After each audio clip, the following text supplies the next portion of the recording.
The village in it with a map and a plan. No place too tiny for this determined man. Crossing the counties one by one, you'll see in every English corner a bit of history.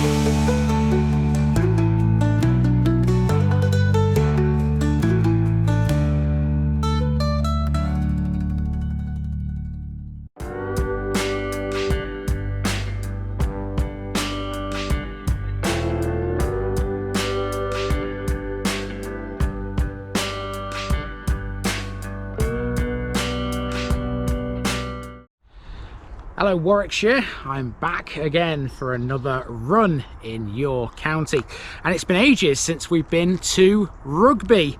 All this week we will be in the district, the borough of Rugby, and we're going to be taking on a run of some really small villages, and to be fair, you're not going to get much smaller than the one I've got for you today. This is basically one road, which is the road behind me, that leads up to this place's church, and that's really about it. This is Wibtoft.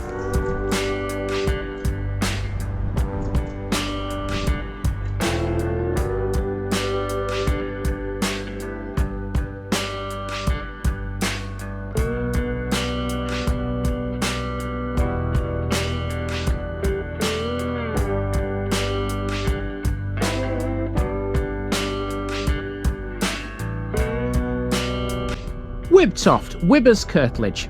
This week on TVI we make a welcome return to Warwickshire and to Rugby, which we've not touched for a number of years now. We're going to more than double our Rugby parish quota by the end of this week though, with a series of small ones on the Leicestershire border.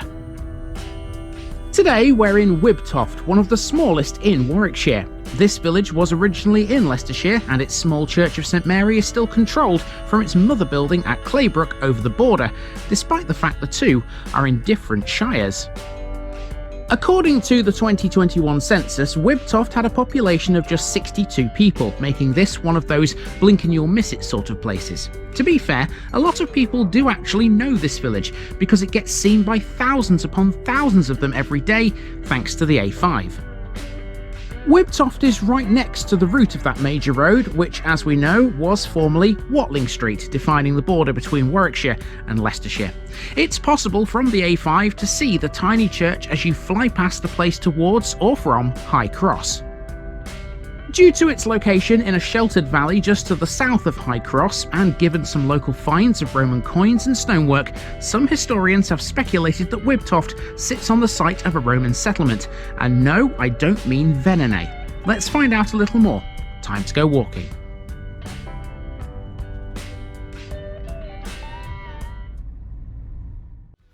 This is what Wibtoft Parish looked like in 1900, and there wasn't a lot to it. There still isn't. This is one of the smallest parishes in Warwickshire. Its history dates back to at least the Domesday Book, although it has also been associated with a Roman settlement, and finds have been made nearby. It was an agricultural community originally in the parish of Claybrook, and therefore within Leicestershire, before later becoming part of Warwickshire. It was in Warwickshire by the time of this map. It remains agricultural today, with the only landmark of note being the small church of St Mary. So, in a way, there's almost no point zooming in to see this one, because it's not going to show you anything massively different. Having said that, you can now see the location of the church a little better, very close to the A5, or Watling Street, and the border with Leicestershire. Literally, that church is the only thing that Wibtoft really has to its name, even now. The rest of the village has stayed practically the same as this, just a collection of houses and farms designed to cater for a population that's never got above 100. And so this is what the place looks like now. It's virtually unchanged, and so are the borders. The church remains the only landmark of any note, and it's that we'll be focusing on mainly on our walk. The walk won't be extensive either. This is our route, and it's going to be really simple. Effectively, we'll just amble up the one road from the south to the north. It's called Green Lane. When we reach the church, we can form a little circle at the top by using a footpath onto the A5, but at that point you're in Leicestershire.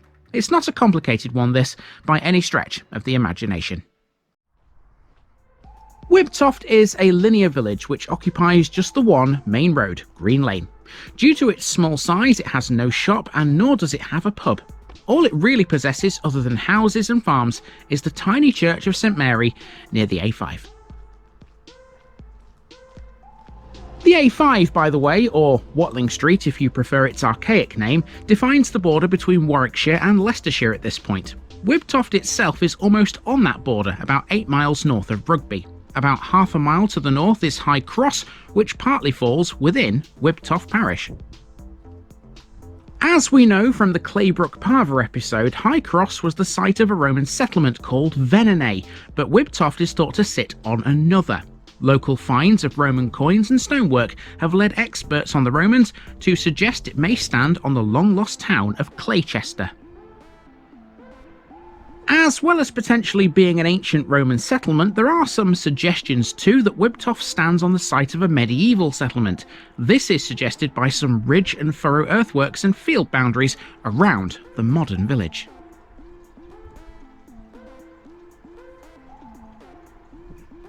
Wibtoft is seen as fairly irregular in terms of its form and layout, but with the addition of that earthwork evidence it becomes clear that the main street was perhaps once straighter. It's believed there was a unit of regular plots on its western side, with a manor and chapel nucleus on the east. The name of the village is of Danish origin, first recorded in the Domesday Book as Wibbertot. Along with Copston Magna to the northwest, it's located on some wolds close to the Danelaw boundary. Both villages are small, planned settlements with Scandinavian-influenced titles. This is mostly an agricultural community. According to the 2001 census, it had a population of 50, and by the time of the 2021 census, it had only risen to 62. Most of the time, for stats and admin purposes, the tiny population here is combined with the much larger Monks Kirby to the south. Wibtoft's agricultural surroundings were important during World War II. The openness of the area to the south of the village was perfect for setting up a bombing decoy site. That was designed to confuse enemy bombers, thus protecting the real RAF base at Bramcote, not far away. Modern Wibtoft is a bit of an anomaly. Although we are 100% in Warwickshire here, this used to be a Leicestershire village because it was formerly in the parish of Claybrook Magna, which of course is still very much a Leicestershire village.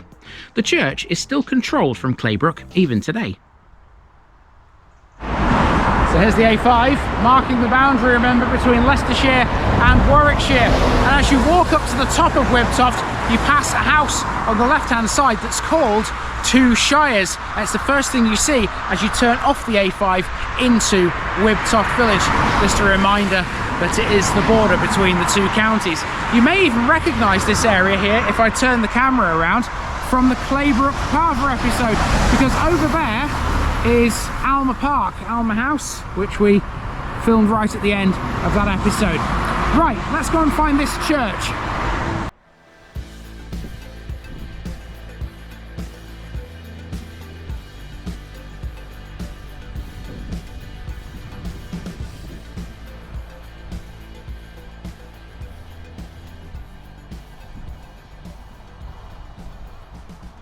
This is the Church of St Mary, a chapel that was originally built during the medieval period, although it has been restored since. The ecclesiastical parish this falls within crosses the county boundary and is termed Claybrook-cum-Wibtoft. As such, it falls within the Diocese of Leicester. There's no getting away from it here. This is one tiny little church. It consists of a chancel and a nave, which together form a structure that's just 16.8 metres long. The church you see here originally dates from 1634, but it's believed there was a previous building on the same site. Restored in the 19th century, St Mary's is made mainly of rubble limestone, although there are a few portions of newer brick. There's no tower, instead there's just a simple timber bellcote, which probably dates from 1889. That has a pyramid-shaped roof. The simple interior is plastered, the floor is tiled, and the western end of the nave is partitioned off as a lobby and a vestry.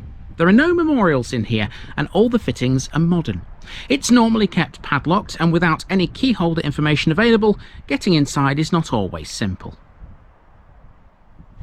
Okay, so we've pretty much seen everything that Wibtoft has to offer now, but before we leave this one behind, we need to put a card on the notice board, which you can find close to the entrance to the church. So we'll do that now.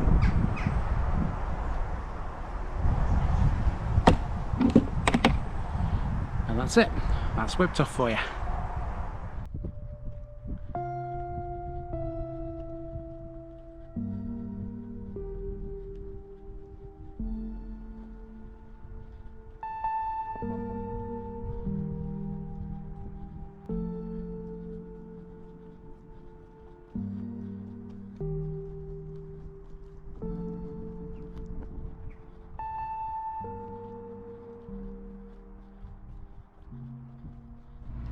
And folks, that's it for Wibtoft. A modest start to the week, but there are much bigger ones to come at you before Friday.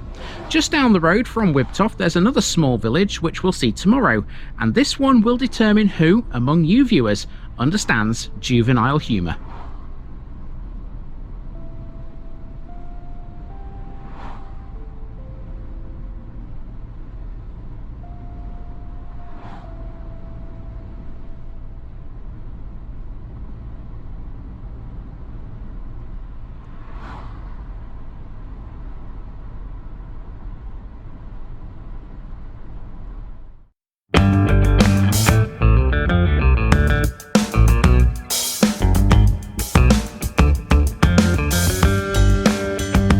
Now, just before I go, remember, this video is part of a huge project to visit every civil parish in England.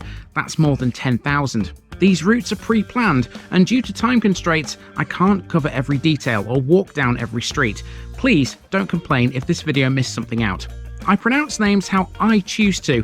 I am very aware that local dialect may vary, and I don't take kindly to criticism about this. You've been warned. It's impossible to know everything too. If this video was terrible, make your own.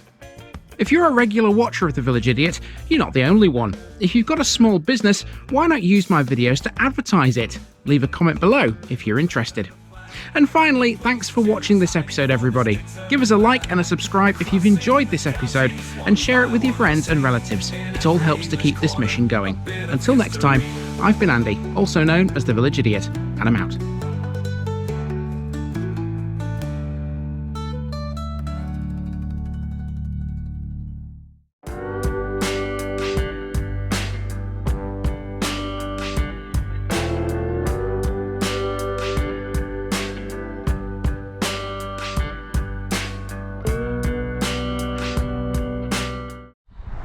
Hello folks, welcome back to Rugby once again. Now, it's a known fact that in this country we do have some places that have got some rather humorous and, shall we say, risque names. This is one of those villages, and this will help me determine which members of my viewership like a bit of juvenile humour. Behave yourselves in the comments. I am watching. Welcome to Willie.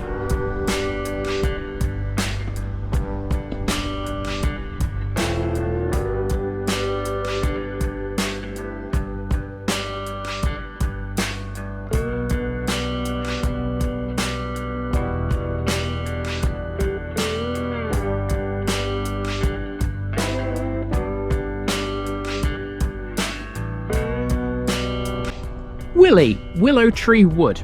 You know, when I set out to visit all of these villages across the country, I was acutely aware before I even started that we do have some with some rather humorous names. You only have to put the words funny village names into Google and you'll be given quite the list of them. One of them that sometimes appears is this one. Located right on the Leicestershire-Warwickshire border, you'll find a Willie, and I don't wish to disappoint anyone, but it's only a little one, I'm afraid. Let's describe what this particular Willie looks like, and it's hard to define it as a village. Willie is a village though, and that fact is confirmed by its rather large church dedicated to St Leonard. The rest of it gives more of a hamlet-style vibe. With just 34 houses and a population of under 150, some say it's rather difficult to find. The humorous name, though, has often piqued people's curiosity, and so even now, Willie does get a few visitors. What do they find when they get here? Well, aside from the church, they used to be able to visit the pub, known as the Plough at first, but later as the Sarah Mansfield. In more recent times, it hit the headlines thanks to being owned by the same family that were once the proprietors of the world-famous Crooked House near Wolverhampton. There are some other bits here, but that's really all there is to Willey. Let's have a look at it.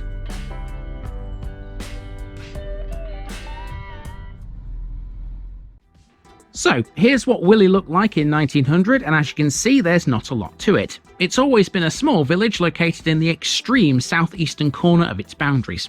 The boundaries, by the way, form a pointy shape here, where Coalpit Lane and the A5, Watling Street, meet each other. Largely, this is an agricultural village. The vast majority of the land here is arable farmland, although there are some other bits it possesses. You can see the route of the old Leicester to Rugby branch line to the east here, although that's now been lifted, leaving the old cutting behind. Here's a closer look at Willey itself, again right in the corner of its boundaries. There's not a lot to note about it. There are three main things it had at this time, namely the Church of St Leonard, a tiny school on the main street, and a pub called the Plough on the bend near them both. All three of those still stand, but only the church is still as it was here. The school has been converted into something else, and the pub has been renamed and closed since.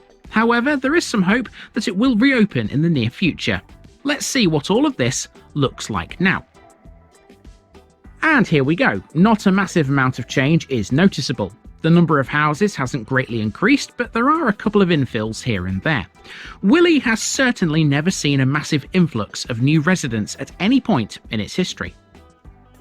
The route here will be just like Wibtoft, really easy. We'll start in the north and work our way to the south along the one main road. However, on the way down, we'll call into the church and wander across to the old railway line, which you can cross here using a bridleway. Let's go walking.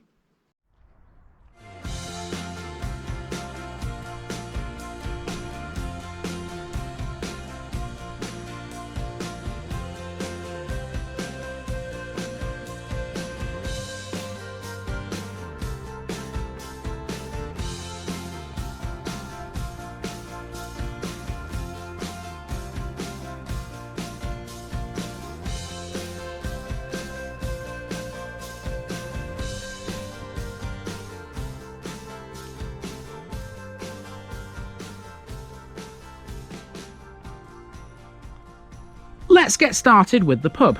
Now, on the old maps we saw a moment ago, this was called the Plough, and that name made a bit of sense given that we're in another agricultural community. However, the residents of Willey know, or knew this perhaps, by a different name. In the 1970s, this was renamed the Sarah Mansfield when the then licensee of the time titled it in memory of his grandmother. However, now, whether or not you term it the Plough or the Sarah, it's closed and you can't get a drink here at present. That said, you might be able to in the future. In 2020, it was bought by Adam Taylor, the husband of Carly Taylor, the woman that owned the world-famous Crooked House pub in South Staffordshire near its border with Wolverhampton. As you probably know, that pub was demolished in recent years, rather controversially. The dramatic events at the Crooked House actually resulted in a surge of interest in the Sarah Mansfield. The national press got involved simply because the owners were the same. As far as this pub goes, the Taylors internally gutted it before any planning applications could be made. Willey's residents were perhaps understandably outraged when they saw the interior of the building being ripped out, and that led to the issuing of a stop notice by Rugby Borough Council. The pub has not reopened since. The council decided to list it as an asset of community value in 2021. There have been some plans to potentially convert this into some sort of dwelling or perhaps a combined dwelling cum business. One application the council received proposed 6 letting rooms on the upper floor, keeping the pub on the ground floor. 2 new homes would be built in the car park. This was refused by the council unanimously because the 2 houses, it was deemed, would not meet national living space guidelines. The plans also received 20 objections from neighbours. For a time, there were fears the property would go back on the market and the pub may be lost forever. Now though, it appears a revised version of the original plans are going ahead. This will see just the one house built in the car park as opposed to two, and the pub will be redeveloped into a business again. Willey hasn't lost it completely yet, but at the moment it remains closed. Okay, just beyond the pub on the left hand side there's a little track which you access by going through an iron gate, and this takes you to the church, which you can't see at the moment because it's kind of hiding behind all these trees. Let's check it out. To the church next. This one is dedicated to St Leonard. It consists of a chancel, a nave, a vestry, a south porch and a western tower. The tower and the nave probably date from the late 14th century or early 15th century, making them the oldest parts of the building that remain today. However, a church was recorded here in the 12th century, meaning potentially there was an earlier structure of some sort on this very site. St Leonard's has undergone considerable restoration since medieval times, and so what you see here today is largely Victorian. The chancel was rebuilt and enlarged with its vestry at the same time the porch was built, the south wall was refaced and battlemented parapets were added to the nave and the stair turret. Most of the motifs of the church are Victorian, dating from 1864. Even though just by looking at this one you think it's pretty big, St Leonard's is actually considered to be a fairly small church in comparison to others locally. Its tower may be tall, but it's thin and somewhat miniature next to ones such as Claybrook Parva. The nave is also narrow and aisleless. There are two fonts here, but neither seem to be particularly old. The main feature is the Victorian east window, but people also come to this church to see a tomb recess with an unusual low-relief 14th century slab showing the deceased's head and praying hands peering through a quatrefoil. From the churchyard there's a bridleway which runs due east towards the old railway line that used to bypass Willey. We already know this old line. We met it briefly in Leia in the Harborough series when we walked on part of its route. It's the former Leicester to Rugby branch line. This section of the line, which as we know was part of the Midland Railway, was a difficult bit to construct. Further up the line between Derby and Nottingham, its tracks had been supported on stone blocks. This section to Rugby used kyanized timber sleepers. Progress to Rugby was hampered by wet weather and the need for several long cuttings such as this one and the embankments that went with them. Early travellers on this old line had to be transported into Rugby by road because the bridge over the Oxford Canal took so long to complete. Mind you, they would have been able to see Willey from the train carriages. When this line was in operation, there was a level crossing which passed over the A5. Pictures of that old crossing do the rounds online. The railway line was dismantled on May the 27th, 1964. I don't know, I got chased by those sheep yesterday in Wibtoft, and then, in this village, Willey, I've been chased by a pig, believe it or not. In fact, two of them. Because if you walk along this bridleway towards the old railway line, you come past this little pen on the left hand side, and this little guy here has been sniffing around my feet while I've been trying to film the old railway line. I must be interesting. Now the other one's coming to have a look. Hello mate. Now we're back into the village and we have one last landmark to see. On the old map at the beginning we noted there was a school. That school is still here, but there are no children using this these days. Instead, it's been turned into what appears to be a little village hall. The rest is all residential. Literally, from the old school southwards, it's all houses. They all occupy one road called Main Street, which connects the A5 to Coalpit Lane. There's not much more to see, and even less historical bits to discuss. Let's just enjoy these final few steps before we reach Willey's End.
I think I did quite well to not use a load of puns in that episode. I can just imagine though how some of you have been laughing your way through this one. You know who you are. The next one won't be quite so funny. In fact, it's a village that used to be hugely important to this area. See you there.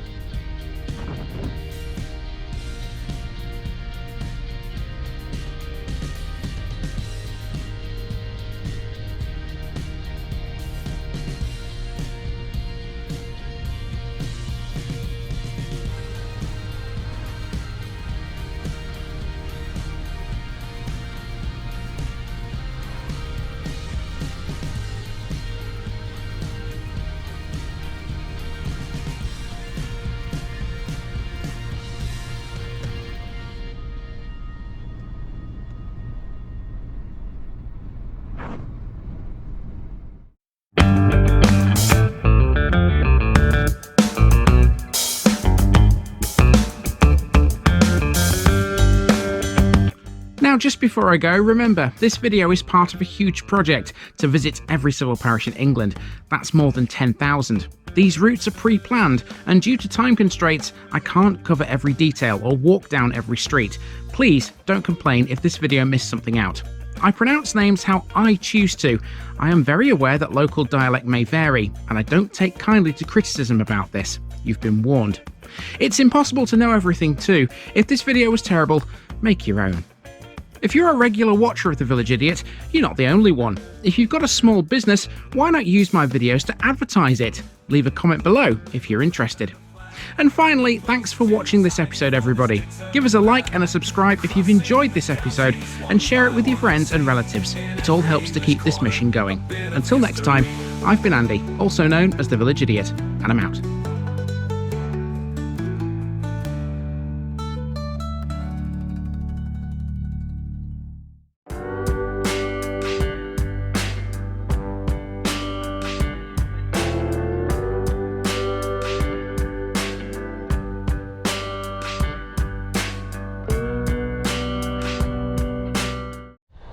Welcome back to Rugby again, people. The coat has come out of the car and I've got it on because now it's going to start and rain for the rest of the day.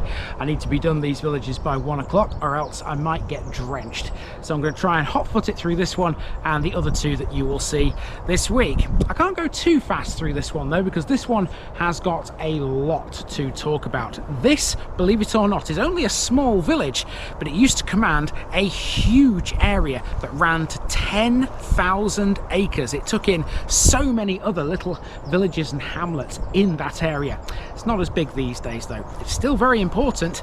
This is Monks Kirby.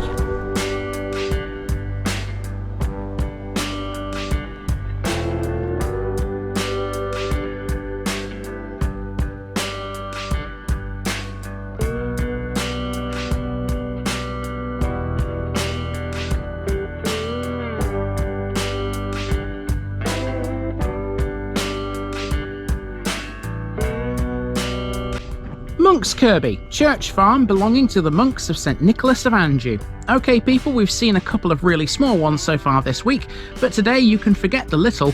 This is Monks Kirby, which used to be one of the most important places in the country at one time, and its legacy still remains today, despite the fact it's now far smaller. Monks Kirby lay at the very centre of Roman Britain, where the Fosway and Watling Street meet. We know that point as High Cross, but hang on, we've already covered that, haven't we? Yes, we have, because these days High Cross isn't within Monks Kirby's boundaries. However, it used to be, and so did a whole host of other villages and hamlets and two massive country estates, namely Newbold Revel, which we know from previous adventures in Rugby is now no longer in Monks Kirby, and Newnham Paddocks, which still is. The main street here runs from a large church, the only remaining part of a priory founded in 1077, to the park gates of Newnham Paddocks. For 500 years, Newnham Paddocks was the seat of the Fielding family, or the Earls of Denbigh. They lend their name to one of the two pubs here. The rest of the village radiates from a green in 4 different directions. What otherwise remains now is a much scaled down version of the ancient parish, and the village of Monks Kirby is relatively small, but it's still dominated by that church. Let's see what else it has. Come with me for a walk.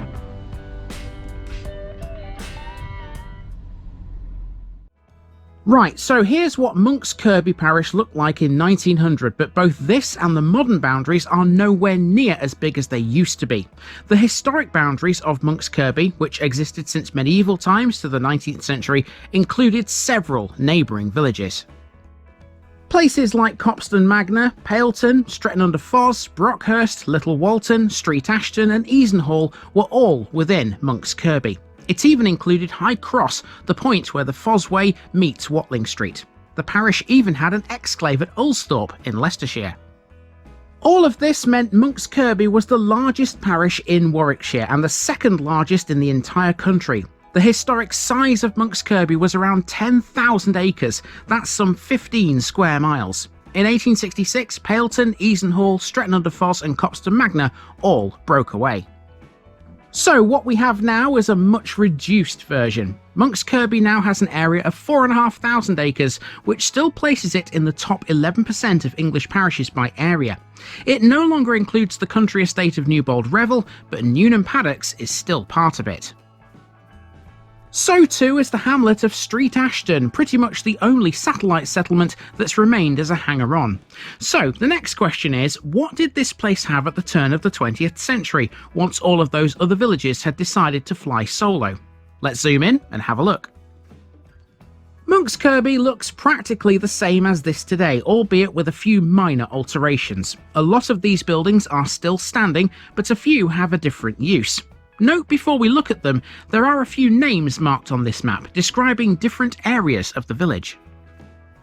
To the north is Bond End, to the east is Brockhurst, and then the southern section is labelled as Monks Kirby. These were all considered separate hamlets, but now they've all merged together to form one much bigger village. The centre of civilization has now moved considerably further east. In Monks Kirby itself, your eyes are drawn immediately to the church. That's a priory church, and it's the only remaining part of what used to be a huge group of religious buildings. It was a group so big that it's believed the old Bell Inn, shown here, stands on one of the priory's former structures. Immediately north of that is a Baptist chapel, as you can see here, but that's no longer there. You can also see the other pub, the Denby Arms. That's named after the Earls of Denby, who lived at Newnham Paddocks, and if you cast your eyes across the map to the east, you can see part of its parkland. Between the two, in Brockhurst, there was a Roman Catholic convent. That's still there because Monks Kirby still retains a huge Catholic community. There's even a Catholic burial ground to the north. Finally, there are 3 schools marked on this map. These days, Monks Kirby only has the one school, and in this episode we'll learn how it came into existence. So, how does all of this compare to the Monks Kirby we're about to walk through? Let's have a look. This map clearly shows how the hamlets have now merged with each other, forming one continuous village. It now radiates from a green in 4 different directions, but even so, the main bits are still clustered along the road between the church and the gates of Newnham Paddocks. The route we'll take around this is going to be pretty simple, despite the topography here. After a drive through Street Ashton, we'll start at the old Bell Inn and work our way to the Priory Church via the Denby Arms. We'll spend quite a bit of time on those before heading east. It's really then just a case of following the main street through what used to be Brockhurst up to the gates of Newnham Paddocks. We'll pause there and discuss the history of that before completing the route by using these lanes. They form a circle back into Bond End. Really easy, right? Let's do it. Let's get going with the hamlet of Street Ashton. This is literally the only hamlet Monks Kirby still retains control of these days. Other villages and hamlets like Paleton, Stretton-under-Foss and Easenhall have all gone their own separate ways.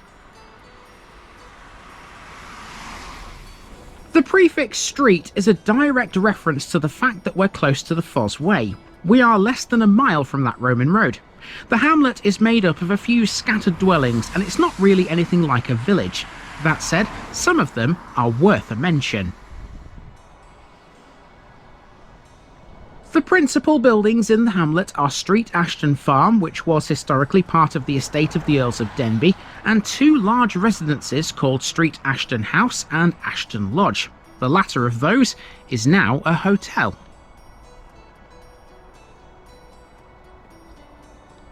Street Ashton House, on the other hand, is an imposing white building that sits on a hill above the rest of the hamlet and can be seen for several miles around.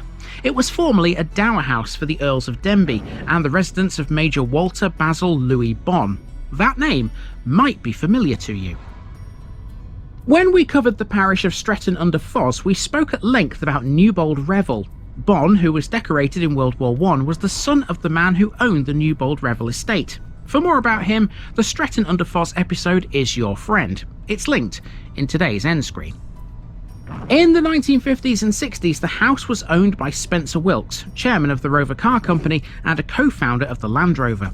By 2007, the house was owned by the Mater Ecclesiae Convent, based in Monks Kirby. When the convent closed in 2020, the house was sold privately. Let's drive on into Monks Kirby. The population of the village today is only slightly higher than that recorded in the Domesday Book, but that's far lower than the population it had before the turn of the 19th century. Things have changed here demographically since the 1950s too. Since that time, the primarily agricultural population of the village has been replaced by a wealthy, well-educated, older demographic through the process of extended suburbanisation. Many of the incoming people originated from towns and cities like Birmingham and Coventry. Apart from the Denbigh Arms, this change in the village makeup hasn't given rise to any new businesses. Monks Kirby has no shops or any other commercial enterprises. Mind you, they do make good use of the village hall, the Revel School, and the 2 churches.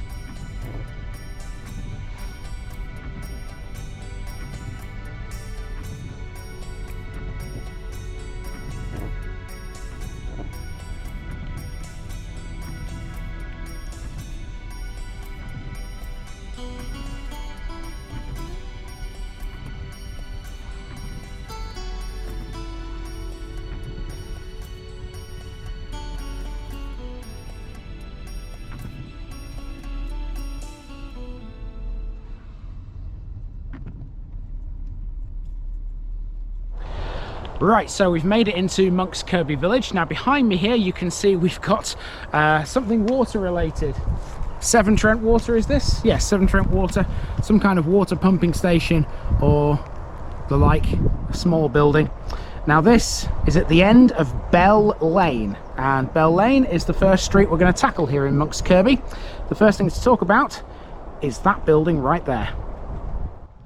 This is what used to be the Bell Inn. It's no longer a pub because in 2016 it closed and became this private house. There's not a great deal of information available for this pub, but perhaps the thing that's most interesting about this would be its name. It's a reference to Monks Kirby Priory.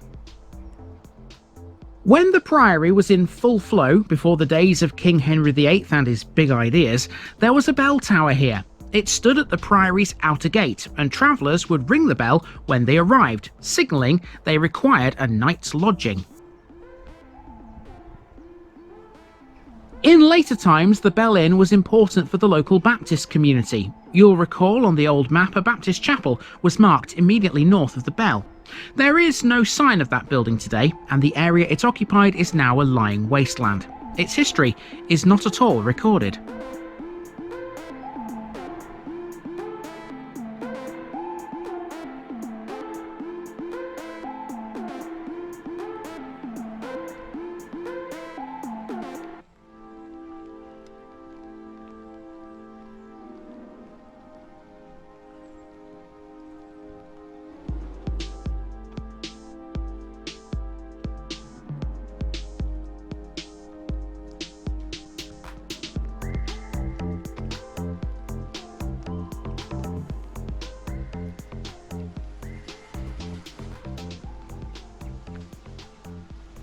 Bell Lane takes its name from the old pub. If you follow it to the end, you run into Main Street.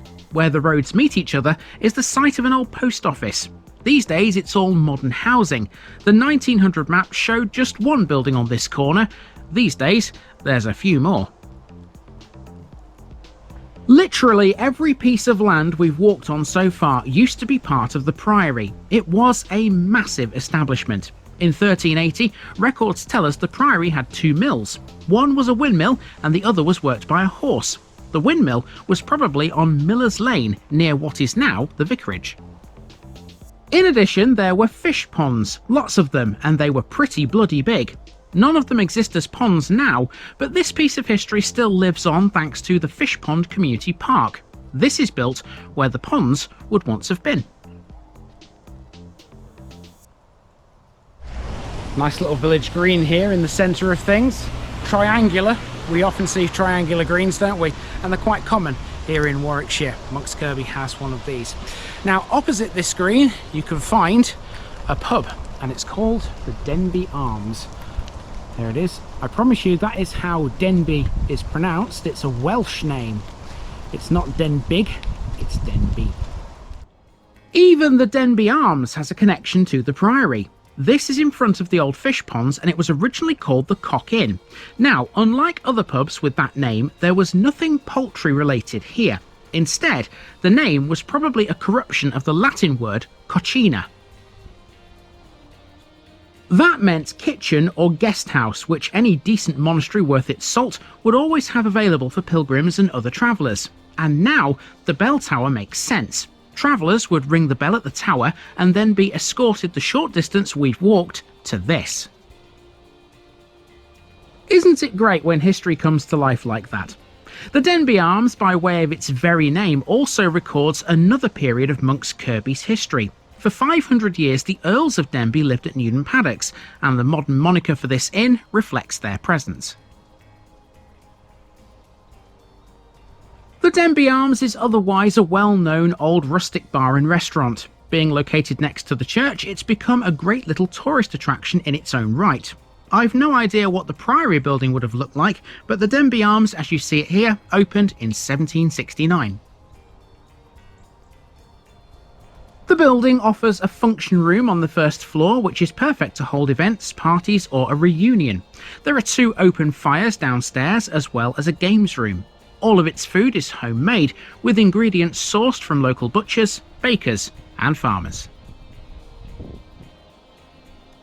So, up to now, we've seen and talked about a few bits and bobs that were Priory related. Visually though, none of them have had anything to physically see.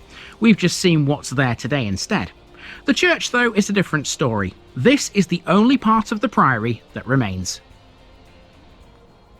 As the village name Monks Kirby implies, this used to be a monastery, but of course Henry VIII saw to its demise. The parish church of St Mary and St Edith is what remains, although if you're hyper-local, you may call this St Editha's, like they do at the one in Tamworth a bit further north.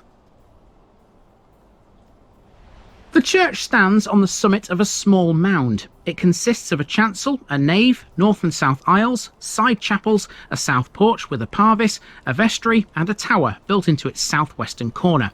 In short, if this church ain't got it, it's not worth talking about. What you see here is a rebuilding. The first church on the site of St Editha's is said to have been founded in 917 AD by Ethelfreda, the daughter of Alfred the Great. Nobody can corroborate that though. It's a theory rather than a concrete fact. 160 years later, we get one of those. The Priory Church was founded in 1077 when Geoffrey de la Guerche, a Breton knight, rebuilt whatever was here at the time and gave it as a priory to the Benedictine Abbey of St Nicholas in Anjou in France. He named it in honour of the Virgin Mary and St Denis. This church has been rebuilt twice since the days of Geoffrey de la Guerche, firstly in 1380 and then again towards the end of the 15th century. In 1415, between the rebuildings, Henry V transferred the priory to the Carthusians of the Isle of Axholme in Lincolnshire. One other notable change from that sort of time period is the dedication. The 100 Years' War with France saw the St Nicholas title be dropped in favour of St Edith of Polesworth, a Warwickshire saint. This is why the current church has the St Edith or Editha dedication. The arrangement of the church is somewhat unusual. The nave, for example, until recent times extended into the chancel without an arch or any other line of demarcation. Although the church is lofty, there's no clerestory. Instead, the windows are placed at a great height above the floor. The rest of the priory was to the north of the chancel. Part of it was embodied in the church during the 15th century reconstruction to form a chapel. Apart from some blocked openings, a door jamb and the line of a steep roof on the chancel's north wall, nothing remains of the priory buildings today. When the tower was rebuilt in the 15th century, it included a tall octagonal spire, but that was blown down on Christmas night in 1722. And no visit to Monks Kirby's Priory Church can be had without a mention of the bells. There are 8 of them, the oldest of which dates back to 1390. The interior was restored in Victorian times. The baptistry windows are by Hardman. As you can imagine, all of this, either Victorian or ancient, makes St Editha's Church worthy of its Grade 1 listed status. This is the largest parish church in Warwickshire, measuring 110 feet by 50. Now, in this corner of the church here, there's something on the wall which I want to point out. It's a tapestry or some kind of needlework, and it says Brockhurst Middle School, Learning Together, September 1992. Now, Brockhurst Middle School no longer exists, but there are still some school-related things here in Monks Kirby, and that is related to what we're about to see on the main street. So let's head out of the church and go and find them.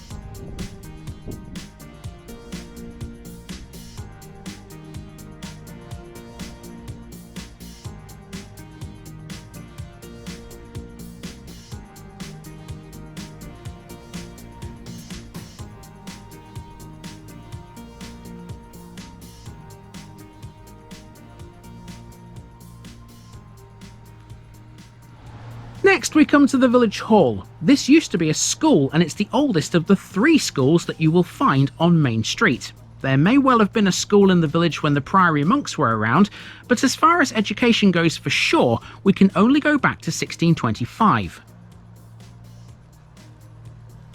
Whatever school was here at the time became an endowed grammar school thanks to Thomas Wale, a wealthy citizen of London. Wale was a packman travelling between Leicester and Coventry, and his bequest was made in gratitude for hospitality he received at Monks Kirby, Stretton and Brinklow. Therefore, Wales's charity was founded, and it funded the grammar school until 1912. It was then amalgamated with another school at Brockhurst to form a mixed Church of England affair. The old grammar school, somewhat enlarged these days, is now this village hall. Next we head up towards Brockhurst. When Monks Kirby and Brockhurst were separate hamlets, they were divided by the line of a small stream. The stream still exists, and it's called the Smike Brook. Let's hop over the cute little bridge at Smike Close as we make for the War Memorial.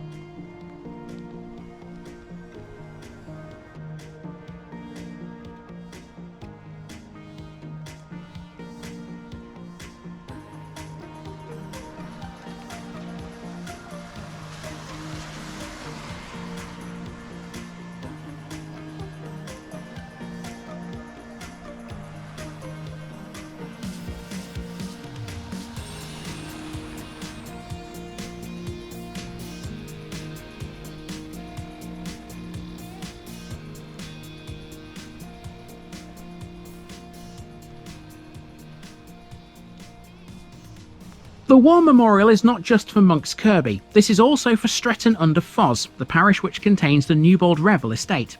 In total there are 22 names on this one. 13 men from Monks Kirby and 4 from Stretton died in World War I. The other 5 died in World War II. Next up we have the Revel School, and this today is the only school in Monks Kirby. Just before the old Monks Kirby Grammar School ceased to be a thing in 1912, there were 3 schools in this village. The grammar school was one, there was a Catholic school, and the other one stood here. The Catholic School of St Joseph's was founded in 1873 by the Sisters of Charity, whom the 8th Earl of Denbigh had invited to Newnham Paddocks for that purpose. He gave them a chapel, a school, and a few other buildings besides.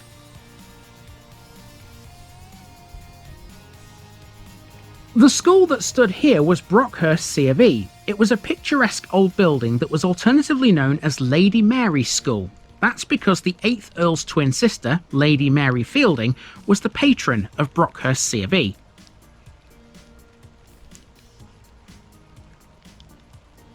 It was demolished in 1912 to make way for this, a new building created to serve the amalgamated Brockhurst C of E and Monks Kirby grammar schools.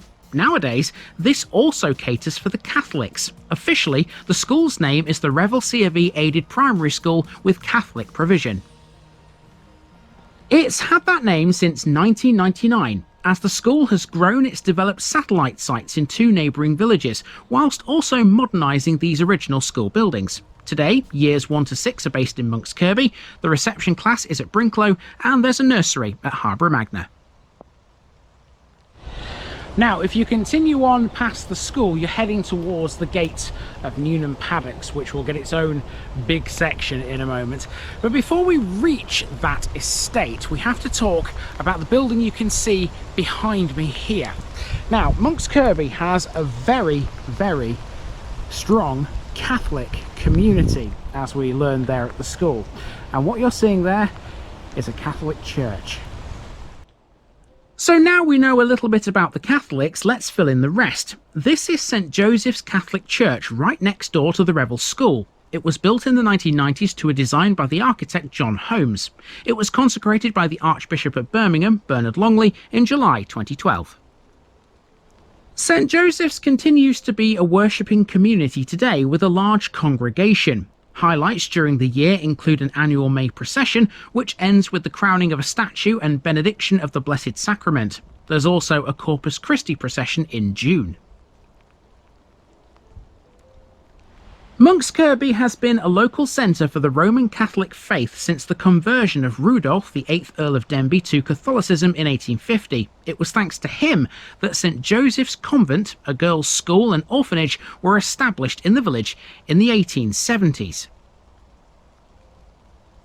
That's all well and good, but St Joseph's Church is a modern building, so that leaves us with a question to answer. What happened to the 19th century convent buildings?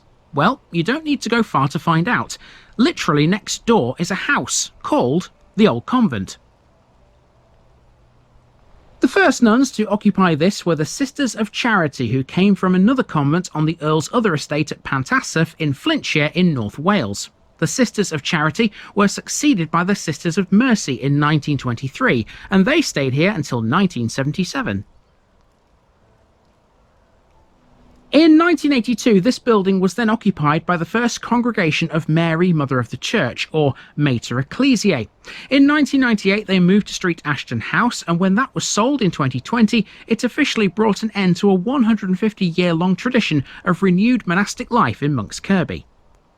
As an aside here, by the way, during World War II, the 10th Earl of Denbigh handed over Newnham Paddocks House to another community of nuns, the Canonesses of the Holy Sepulchre. They had evacuated their convent in Chelmsford in 1940. While they were here, they ran a school for local children.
Speaking of Newnham Paddocks, we've now made our way to the edge of its parkland. Now, there are a couple of footpaths that run across this parkland, but this really needs its own pictorial section. To understand Newnham Paddocks properly, we have to go back to the days of the Priory once again. At the Reformation, King Henry VIII confiscated the assets of Monks Kirby Priory and granted the manor to the Bishop of Ipswich. The manor then changed hands several times over the following 80 years until the powerful Buckingham family passed it to the Fieldings, the Earls of Denbigh. The Fieldings had been the lords of neighbouring Newnham Paddocks since the 15th century. The Newnham Paddocks estate is ancient, probably dating from the post-Roman period when new settlements were established. That fact in itself explains the name Newnham. It means new village. A very large manor house existed on the estate until 1952, and it had at least 3 stages of development. There was a large timber-framed house here in the late 16th century. In the late 1600s, grand formal gardens were added, with a series of pools known as the Great Canal. Between 1754 and 1768, Lancelot Capability Brown arrived on the scene. He built a large mansion house for the 5th and 6th Earls, perhaps incorporating elements of the earlier house. At the same time, Brown removed the gardens and replaced them with his own distinctive landscaping. Fast forward to the late 19th century when the house was substantially redeveloped in a French style. The remodelling included an ornate Roman Catholic chapel by the architect Thomas Henry Wyatt, which tallies with what we already know about the Catholics here.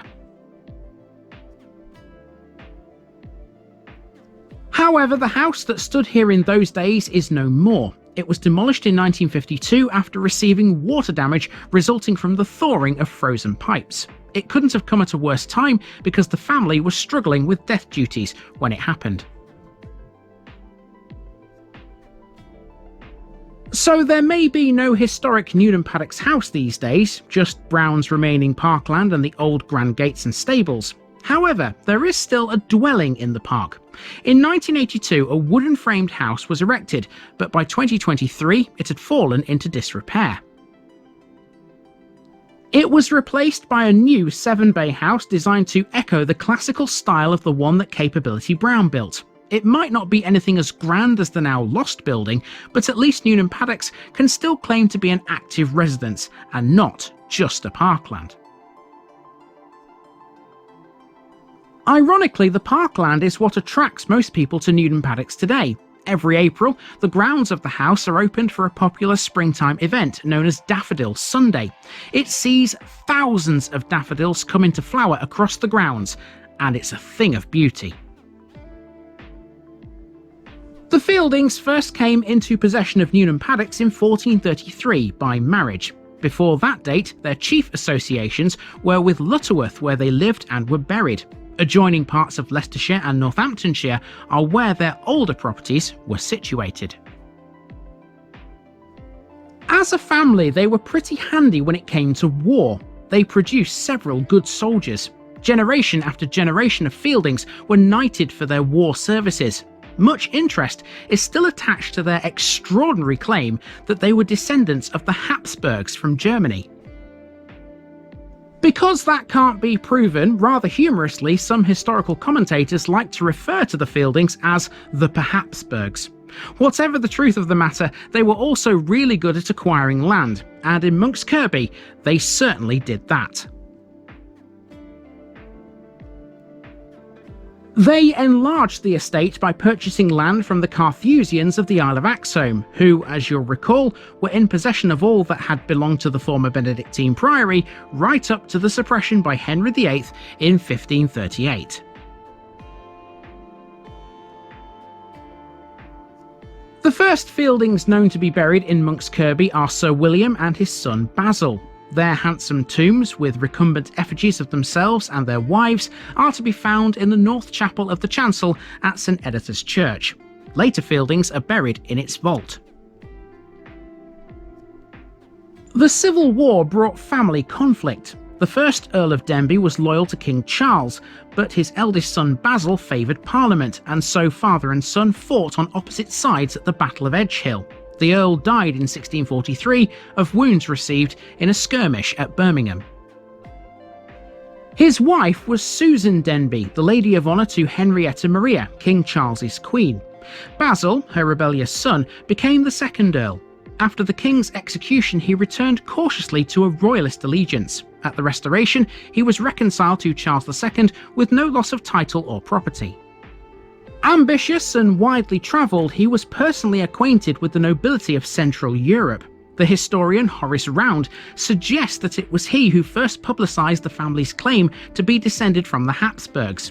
True or not, it certainly inspired the Fieldings of the 18th century. The novelist Henry Fielding, author of Tom Jones, was a member of the family. He was reputedly the first member of the family who knew how to spell. Successive Denbigh served at court and were close to the royal family.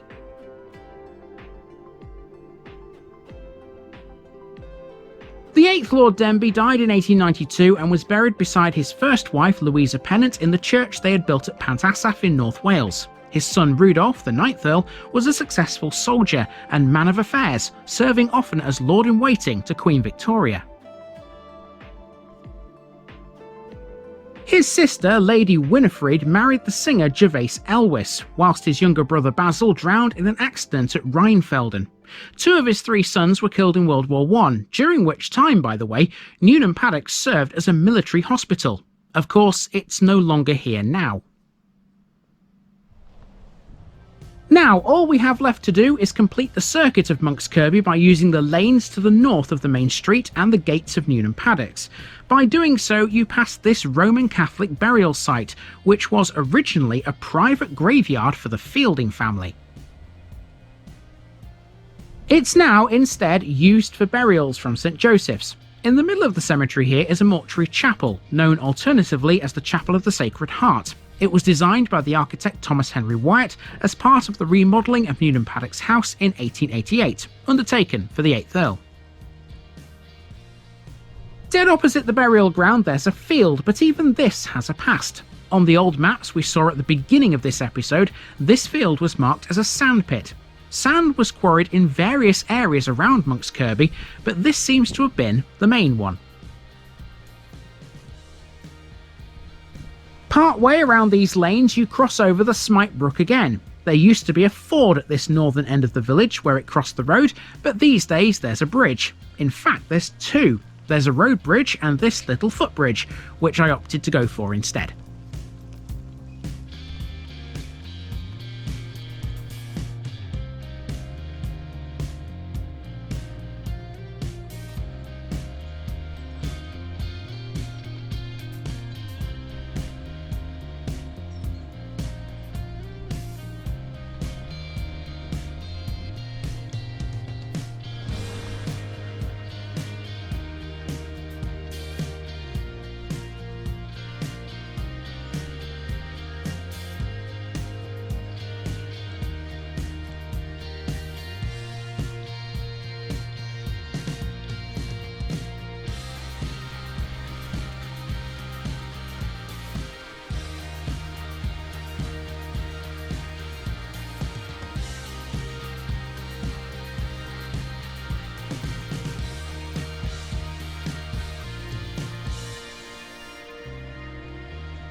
Okay, we have pretty much made it all the way around Monks Kirby. Bell Lane is on my left hand side right here, and that will take us down to where we started.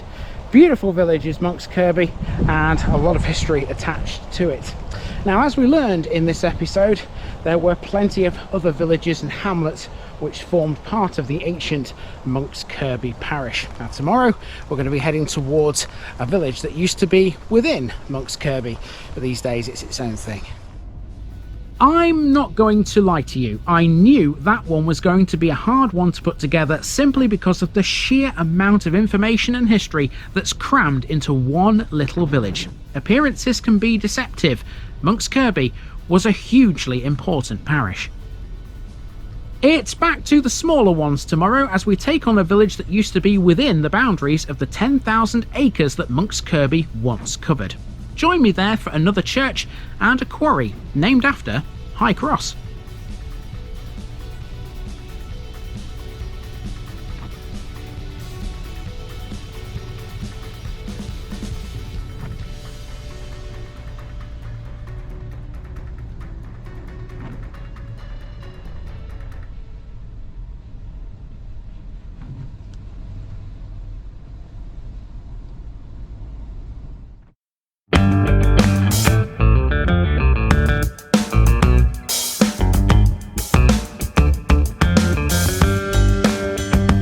Now, just before I go, remember, this video is part of a huge project to visit every civil parish in England. That's more than 10,000. These routes are pre-planned, and due to time constraints, I can't cover every detail or walk down every street. Please don't complain if this video missed something out. I pronounce names how I choose to. I am very aware that local dialect may vary, and I don't take kindly to criticism about this. You've been warned. It's impossible to know everything too. If this video was terrible, make your own. If you're a regular watcher of The Village Idiot, you're not the only one. If you've got a small business, why not use my videos to advertise it? Leave a comment below if you're interested. And finally, thanks for watching this episode, everybody.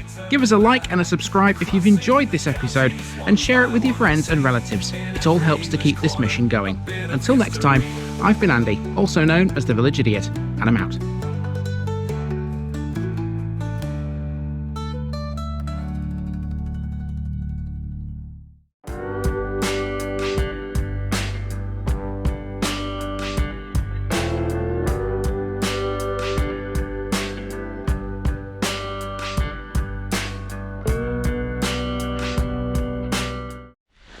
Welcome back to Rugby again, everybody, and we're back to the little ones today. Yesterday, Monks Kirby, which, okay, it wasn't massive. It was definitely a big episode, wasn't it? Well, this one will take us literally just a few minutes to walk through from one end to the other. I reckon I can get through this one in about 10 minutes, if not a little bit less. We're at the southern end of the village here, and if you walk to the north, you'll pass a church and an old schoolhouse, and that's really it. This is Copston Magna.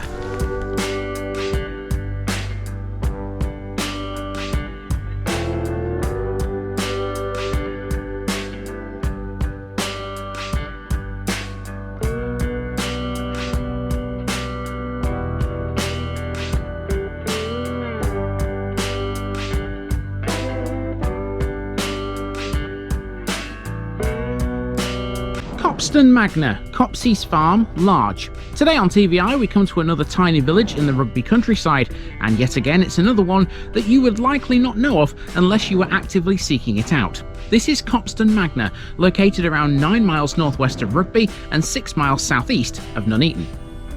Copston Magna was one of the villages that historically formed part of the ancient Monks Kirby parish when that totalled some 10,000 acres. It was the second most northerly settlement in that parish, with only High Cross further north. High Cross is now partly within Copston's boundaries. Most of the locals around here simply refer to Copston Magna as Copston, but archaically Magna was needed to distinguish this village from Copston Parva. That's no longer necessary though, given that Copston Parva is now an abandoned medieval settlement in neighbouring Wolvie. Its links to Monks Kirby are very evident. Copston first enters historical records in 1077, the year that Monks Kirby Priory was founded. Copston was a vill at that time and was part of the priory's endowment. The site of the current church housed the priory's oratory in the medieval period. And by extension, with the Monks Kirby connection, the Earls of Denbigh later owned the village after the priory's dissolution. Two members of the Fielding family are responsible for building the church here, and they had a really good reason to. Let's discover it on another little stroll. Here's Copston Magna as it looked in 1900, and this is going to be another game of spot the difference. Copston Magna has changed very little since these times. A tiny village totally surrounded by farmland, it consists of one main clump of settlement. The rest of the parish is given over to agriculture, and even then, there aren't a massive amount of farms here. Copston Magna sits within a flat plain. Stand on any decent hill around here, and you can see for miles. It's definitely a village that's in the middle of nowhere. Let's zoom in and take a look at what it had in these days. There are literally just two things marked here that are of any real note. Firstly, the church, which just jumps out at you straight away. At the time of this map, it had only been built for 51 years, so it was relatively young. The other thing that you notice here is a school, but that's long since been closed. Today, the school is a house, another to put with the modest collection of dwellings to Copston's name. So, has this changed much in the last 120 odd years? Let's see. And there's your answer, a resounding no. Copston is still just one main street, defined solely by the church. So the route here is going to be really simple. All we're going to do is walk from the southern tip of its main street to the northern end, a journey that'll take about 5 minutes.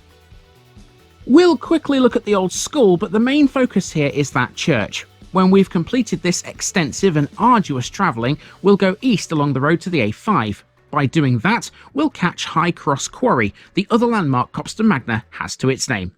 Let's go.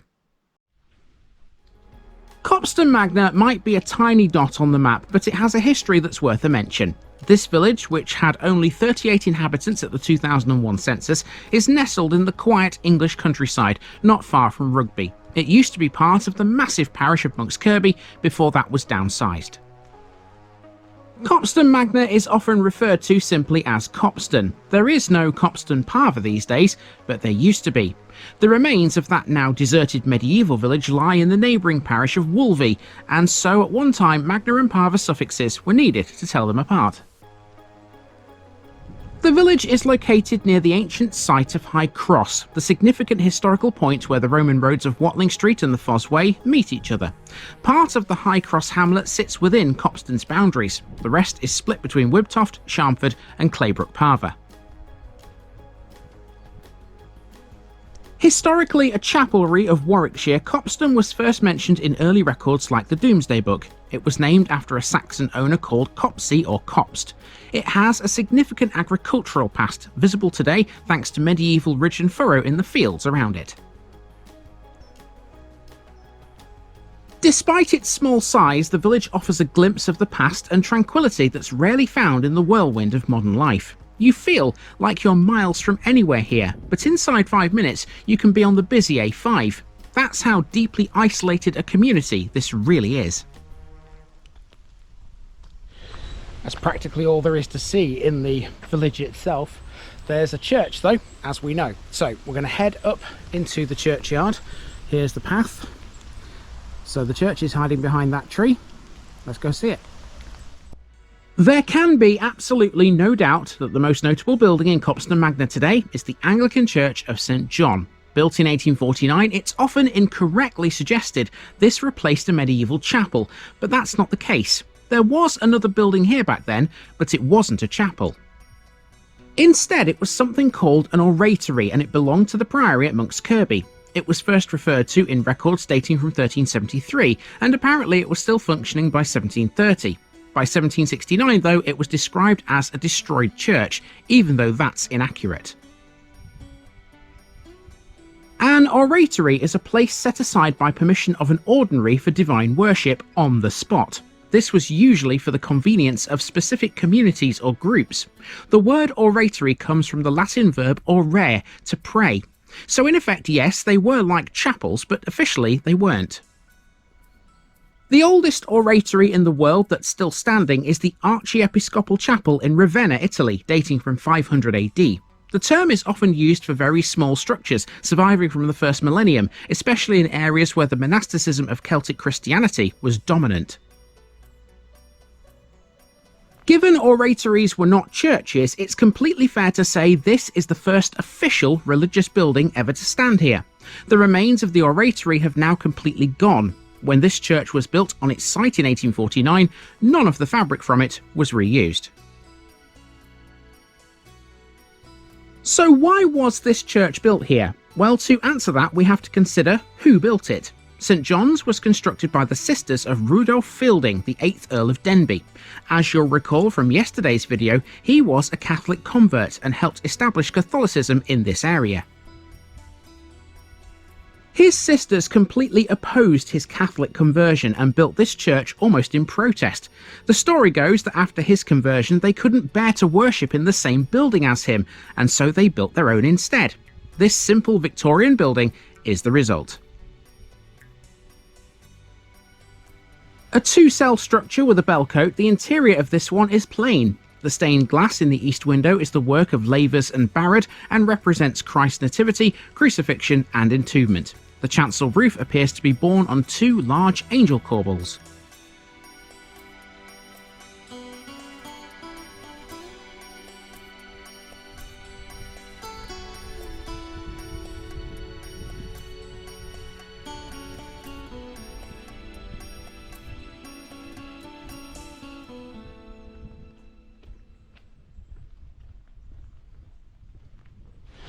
Well, this might be one of the smallest villages ever, but it still has a parish notice board, and so a card is going on this thing. I wonder how many people will see this one, because not many people live here in Copston Magna, and I imagine even fewer visit the place for whatever reason.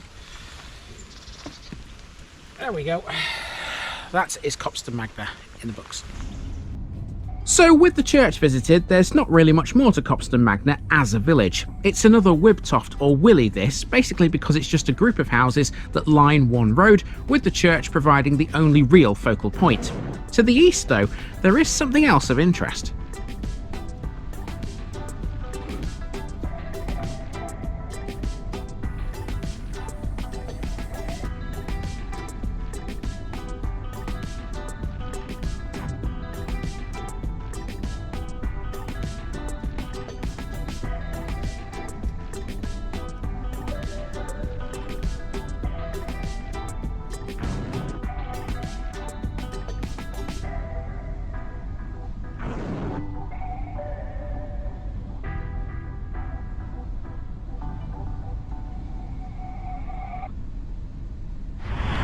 Okay, so here we are then at the quarry. The funny thing is, when you drive up here towards the quarry from Copston Magna, there are signs that say no access to quarry.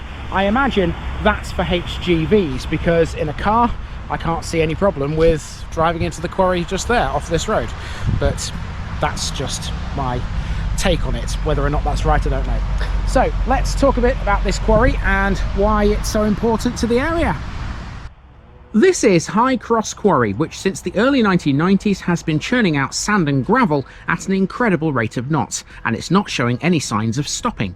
The latest estimates reckon there's still approximately 1.8 million tonnes of mineral reserves remaining here. High Cross Quarry is currently operated by a company called KSD. They acquired it from Cemex, who in turn had purchased it from Bruntingthorpe Aggregates. KSD is the largest supplier of aggregate products in Warwickshire, principally from its Dunton site near Coleshill. High Cross Quarry is one of the largest remaining permitted reserves of sand and gravel in Warwickshire, and following a number of years of low activity and mothballing, KSD reopened the site to excavate the remaining reserve.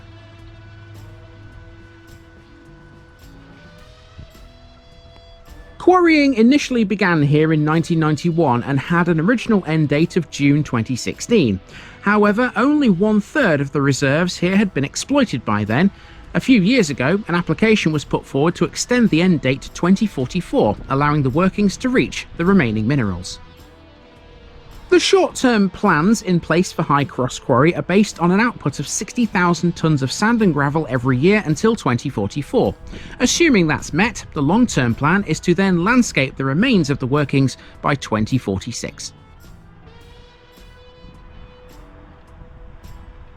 And folks, that's pretty much your lot for Copston Magna. When you get beyond the quarry, the road runs to High Cross and the A5, thus marking the boundary with Leicestershire.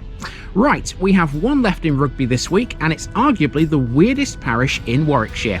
I'll see you there.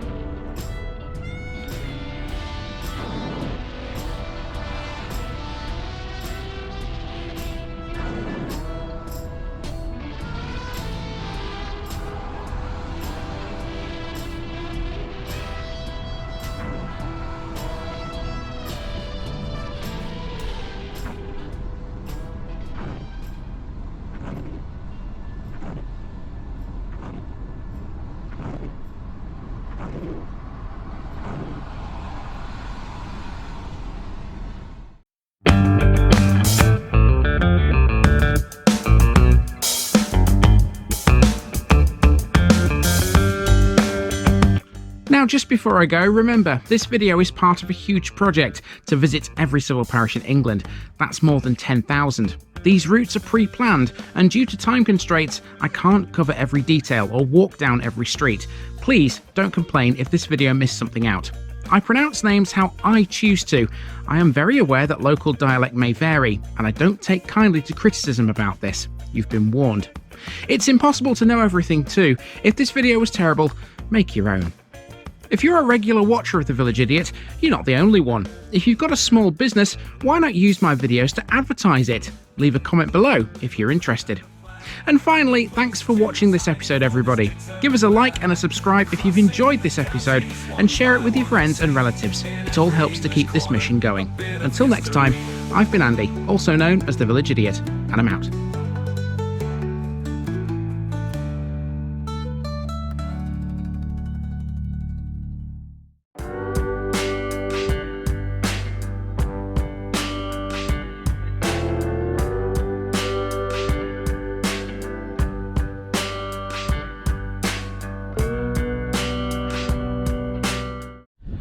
Hello folks, welcome back to Rugby for the last time this week. Now this will be one of the strangest episodes you've ever seen on the channel because we don't really have a village to walk around here. This is basically a big area of farmland which has been abandoned effectively by all human habitation. There are a couple of houses here, and those who live out here must have a really peaceful life. It does make you wonder though how people lived out here before the settlement we're about to see became so run down and abandoned. It became an area that was rife for thieves and highwaymen, including our most famous here in the UK, a certain Dick Turpin. This is Stretton Baskerville.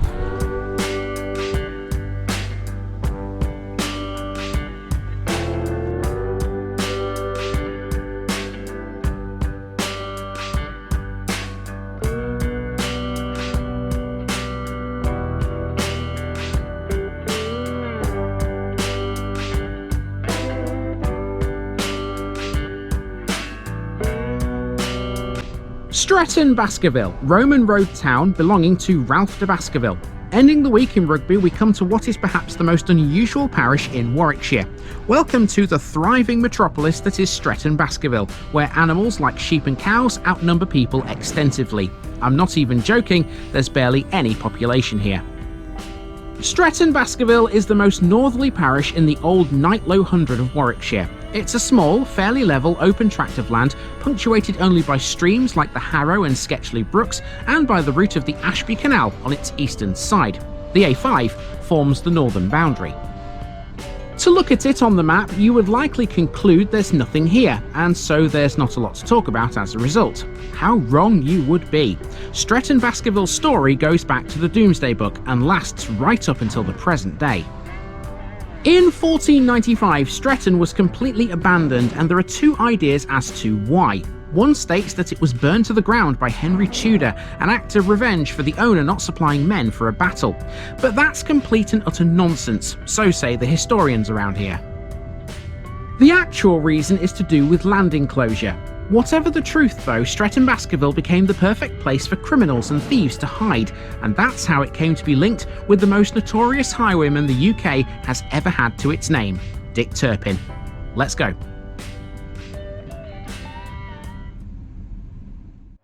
There's not a lot to really show you on the maps today because Stretton Baskerville is literally open countryside and it has been ever since 1495. So, as such, this map of the parish from 1900 is almost exactly the same as what you'll find here now, barring a couple of changes. Zooming straight in, we can see those almost immediately. Stretton Baskerville once had a largish manor house with the same name, but that's not here anymore. It was demolished, leaving behind only the stable block, which is now the main residential area here. The rest of Stretton Baskerville is a deserted medieval village. The road down to the stable block used to be the main street, and it was apparently cobbled. It turned west at the end and led to a church, which fell into ruin when the place was abandoned. It was never rebuilt. The modern map is literally the same, barring the disappearance of the manor house. Stretton Baskerville still remains a huge area of open pasture, which it was converted to in the late 15th century. It may be sparse, but we can walk through this one. What we'll do is use the only public road here, Hyde's Lane, to get ourselves onto a network of footpaths that cross the site of the now abandoned village. We'll then turn east towards the towpath of the Ashby Canal and use that to get back to the start. Right, so this won't be anything like your average normal episode. For 90% of this walk today, and yes, we are walking this village even though it doesn't exist, this is what you'll see. Stretton Baskerville parish is almost all countryside. There is only one road and it's a dead end. The funny thing about that road, Hyde's Lane, is that it doesn't really go anywhere. It turns into a track at the end after providing access to a farmyard and Stretton Field stables. They are the only inhabited places in the parish. The rest is almost a rural wilderness. There was a village here at one time, but it's now lost. So what happened to it? Well, as we walk through this very unusual parish, we'll tell its story and the legend that links it to the notorious highwayman Dick Turpin. By all accounts, he was a frequent visitor to this place. The story starts in the Domesday Book, where Edric the Wild, who was also known by the alternative name Edric Salvage, held the village of Stratone freely before the Norman conquest. Edric was a Saxon magnate of the West Midlands who led English resistance to the Normans. It isn't until 1100 that the Baskerville part of the name first gets a mention. At that time, William de Baskerville held 3 fees of Robert, the Earl of Ferrers, and by 1166 the village of Stratone had come into the possession of William's son, Ralph Baskerville. In 1208, William's grandson, Walter Baskerville, was the last of the family to hold the village. From then on until the mid-1400s, Stratone was held by various people including Ralph Pippard and John of Twyford. At some point during that time, Stratone became Stretton Baskerville. The intervening time had allowed the village to become fairly big. It had gained its own church and several folks were living here, but all of that changed in the late 15th century. Folklore will tell you an outlandish tale of how the village was destroyed, but don't believe a word of it. The improbable tale says that Stretton Baskerville was destroyed during the Wars of the Roses. In 1485, after winning the Battle of Bosworth, Henry Tudor is said to have rode to the village and burned it down after its owner had refused to supply him with men for a battle against Richard III. However, the truth behind Stretton Baskerville's demise is far more prosaic. It was one of hundreds of villages which were depopulated during the late 15th century as their land was enclosed to make way for sheep farming, finally becoming completely abandoned in 1495. This process began in 1488 when Thomas Twyford was lord of the manor. He evicted the tenants of 4 dwellings and 3 cottages. 5 years later, in 1493, Henry Smythe, who bought the manor from Twyford, evicted a whopping 80 people from 12 dwellings and 4 cottages. Stretton Baskerville was disappearing fast. The village would become deserted after Smythe's evictions in 1493, and the church fell into ruins. In 1514, Smythe died, leaving behind a widow and leaving Stretton Baskerville in a ruinous, decaying state. In 1633, Bishop Wright of Lichfield wrote to the Archbishop of Canterbury, William Laud, asking whether or not Stretton Baskerville should be rebuilt or whether it should be united with another neighbouring village. The latter option was chosen in 1636. So Stretton Baskerville was then considered to be a part of Burton Hastings, the village literally just down the road from here. Its church was never rebuilt, and neither were any of the dwellings. A lot were just left in a derelict and abandoned state. It must have been quite a sorry sight. However, the fact it was now abandoned was a really good thing for certain people. Stretton Baskerville gained a reputation for being used as a shelter by those who had been made homeless or unemployed. By the same token, though, it was also the perfect hiding place for criminals and outlaws.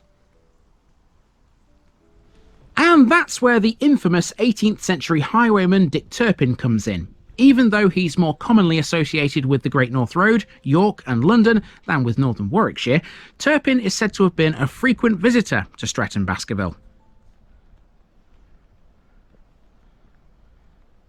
Turpin might well have been using the Great North Road for most of his shady activities, but Watling Street also had a reputation for being used by those who were outside the law. It was commonly referred to as a vagrant's highway, or at the very least, stretches of it were. It makes sense. Stretton Baskerville provided the absolute textbook refuge for thieves, and there's no denying he was one of those. It may have been the lure of hidden treasure which attracted him to Stretton Baskerville. Several accounts suggest gold was buried here, possibly buried by Turpin himself. Whether or not he actually used the remains of the village can be disputed, but there's another folklore tale here, which, if true, might confirm it. Some say his ghost is often seen riding a phantom horse along the A5 between Nuneaton and Hinckley, close to Stretton Baskerville. A spate of eyewitness accounts reported in newspapers in the 1920s described Turpin wearing a black tricorn hat and a coat with red sleeves. It's those sightings of his spectral version which gave rise to what often appears pictorially in publications about the man. For example, in the 1920s, a series of children's comics called the Dick Turpin Library appeared, and in print, they depicted Turpin dressed in the same tricorn hat and red coat as the outfit described by the eyewitness accounts near Stretton Baskerville. Taking these factors into account, Stretton Baskerville and its surrounds provides a more than suitable location for a highwayman's ghost, although whether the spectre is actually Dick Turpin is still a matter of speculation. Have you ever seen him riding the A5? Let me know in the comments down below. Anyway, outlaws aside, what's Stretton Baskerville like today? Well, it's still pasture. It's maintained as such permanently for sheep and cattle, and there are loads of animal burrows here too. There are gates and paths giving access to the site of the DMV, often walked by people just like me. Stretton Baskerville was approached from Watling Street by a road which skirts the stables of Stretton House. That then turns west along a farm track which used to form the village street. It was apparently cobbled and led to a small plateau which was the site of the church. Of course, there have been several ancient finds here. The land is full of a series of depressions marking the sites of insubstantial cottages of timber or clay. These have yielded fragments of pottery, pieces of stone from the foundations of the church, and bricks of the 15th century type. Let me tell you people, not the easiest of tasks doing this route in the rain, driving wind, rain in your face. But we have finally managed to reach the towpath of the Ashby Canal, and we join it at a bridge which looks rather nice. I'm sure you will agree. So we just need to go underneath this, follow the towpath, and it will take us back to where we started. Having walked through the village, we now need to return to the beginning, and to do that we're going to use the towpath of the Ashby Canal. This is where we'll join it at Goodacres Bridge, also known as Bridge number 13.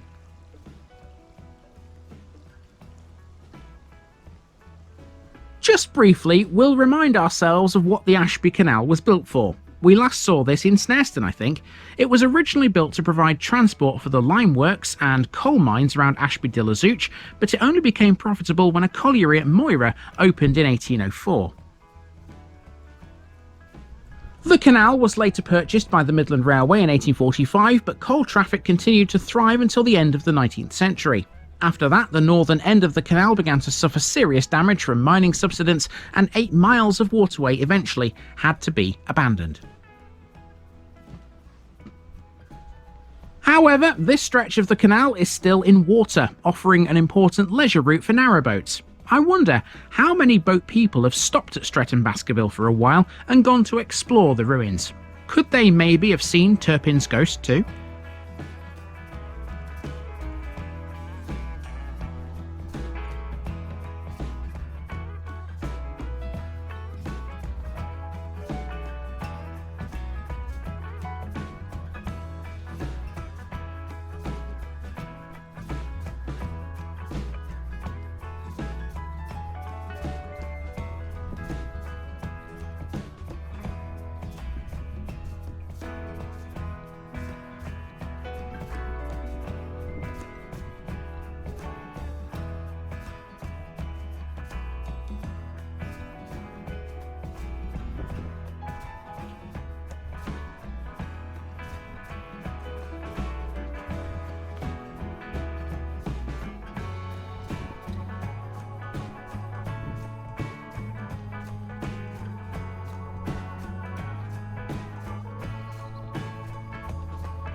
Well, believe it or not, the worst part of this walk was actually the towpath on the canal. It was the muddiest bit. I'm pleased I put my boots on, because after having walked over the fields, I thought to myself, I could have managed this in shoes. And then having walked up the towpath, I suddenly realised it was the right decision.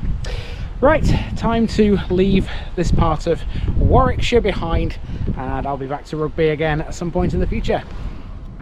And we leave Stretton Baskerville behind now by driving to junction 1 of the M69. This is where the A5 meets the M69, and some maps refer to this as Stretton Baskerville Interchange. It's good to see the name of the village lives on, even if it is in just a small way. See you later, Rugby people.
Now, just before I go, remember, this video is part of a huge project to visit every civil parish in England. That's more than 10,000. These routes are pre-planned, and due to time constraints, I can't cover every detail or walk down every street. Please don't complain if this video missed something out. I pronounce names how I choose to. I am very aware that local dialect may vary, and I don't take kindly to criticism about this. You've been warned. It's impossible to know everything too. If this video was terrible, make your own. If you're a regular watcher of The Village Idiot, you're not the only one. If you've got a small business, why not use my videos to advertise it? Leave a comment below if you're interested. And finally, thanks for watching this episode, everybody. Give us a like and a subscribe if you've enjoyed this episode, and share it with your friends and relatives. It all helps to keep this mission going. Until next time, I've been Andy, also known as The Village Idiot, and I'm out.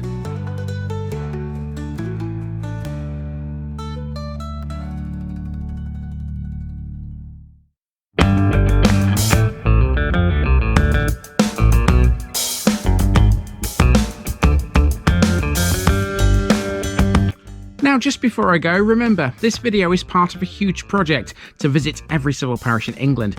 That's more than 10,000. These routes are pre-planned, and due to time constraints, I can't cover every detail or walk down every street. Please don't complain if this video missed something out. I pronounce names how I choose to. I am very aware that local dialect may vary, and I don't take kindly to criticism about this. You've been warned.